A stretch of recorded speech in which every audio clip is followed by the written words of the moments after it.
Hello and welcome. In this lesson, we're going to look at dates and the math methods in Python. My name is Mildred. In Python, we have something we call modules, where we have a file containing definitions and statements, function classes, variables, and codes that we can import into another project. And we use those functions and those definitions in a new project. For instance, we want to create a date in Python. We have a module called datetime, like this. The datetime module holds the functions and the definitions and the variables and the classes for date objects. So we import that module like this, import datetime. There are several other modules that we'll look at later down the line, but what we need for dates is the datetime module. If we want to say we want to see the current date and time right now, and recall that in JavaScript, when we did JavaScript, we'll get the timestamp of our system. So my computer is set to Pacific Standard Time, and when I try to get the date time, I'm going to be getting the current time of my system. And so let's say I will do x is equal to, and so you get datetime.datetime.now.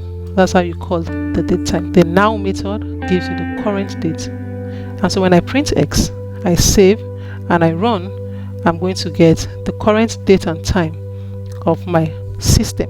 Now, my system is in Pacific Standard Time. I'm currently in Atlantic Standard Time Zone, but I get my time in Pacific Standard Time because that's the timestamp of my computer. If you want to get maybe just the year, just the month, just the day spelled out short form, there are different methods that we can use to do that, and we're going to look at that a little later. But now let's see how we can create or construct a date time using the date time constructor. And what we do is, let's say y is equal to, let's say I want to write my date of birth, then I'll say date.datetime, and I'll say the date is, let's say 1900, 5th of, let's say, June. So know that you don't put a 0 before the 5 and the 0 before the 6. So it is year, month, day. The date time constructor takes the value year, month, and day, like that. And when I want to print y, I'll clear and then run, and then you see that it sets this to 1900 May 6th. So year, month, day. It's very easy to confuse the position of month and day, but it's usually year, then month, and then day. Let's say we want to make this a readable string. We don't want it this way, we want a readable string. So I can print y, and then there is a method dot, let's say string f time, like this, and then %b. But if I put the b in uppercase like this, I'm going to be getting the months, the full version of the month. So let's try this. I want you to see how we can use different strings like this. So when I clear and I run, I'll be getting the month May printed out in full like this. If I wanted to have, let's say I want to print out the weekday in full version, I'll use capital A like this. I'll run, I'll have the day, Sunday, printed in uppercase like that. If I want to have it in short form, I'll use lowercase letter of a, and then when let me clear so you can see this, run, you will have sun, like that, so short form. So we have things like %a, upper or lowercase w.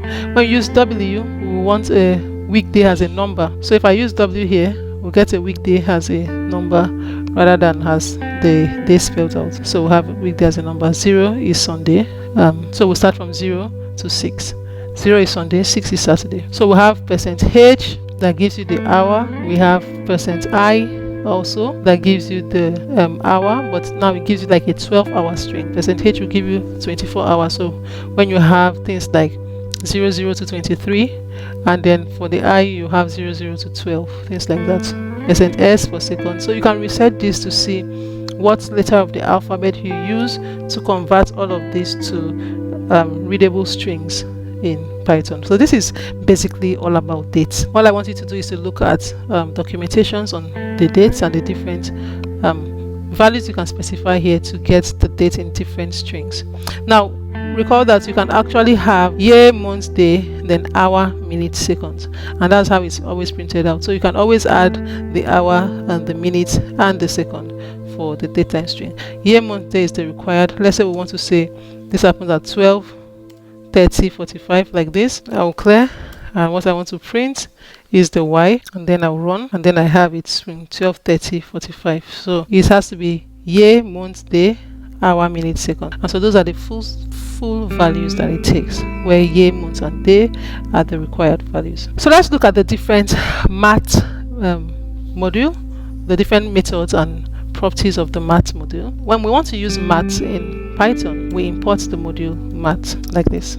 So always use the import statement to import modules that holds functions and the code that you don't have to rewrite, but you can just use. Let's say we have x is equal to, let's say it's a list of 1 to 9, and let's say we want to get what is the minimum value of x, and we have y. So let's say we want to have z is equal to, we'll put min x, and then we'll see the minimum value there for x is going to be 1.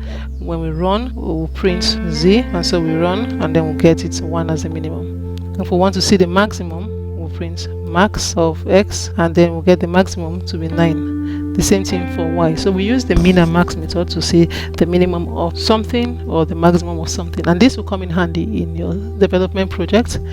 Let's say you want to automatically see who has the highest grade in the class. You use methods like min or max to calculate stuff. We have things like trying to get the absolute positive value, where you use methods like the ABS. Let's say z is equal to ABS, and let's say this is minus 3.14. It's just going to return 3.14 because we are looking for the absolute positive value. Because Python deals with a lot of scientific analysis and methods. Some of this you won't use them in regular software development, but there are knowledge you need to know to transition to data science and when you start doing data analysis. And so when I run this, I'm going to get 3.14 because the absolute positive value for minus 3.14 is 3.14. So we have some of the math constants that we can use. If we use something like math.square root like this, so let's say z is equal to math, so we're calling the math module dot square root written like this, and let's say we want to get the square root of 81, for instance. So we're going to get 9 printed out because 9 is the square root of 81.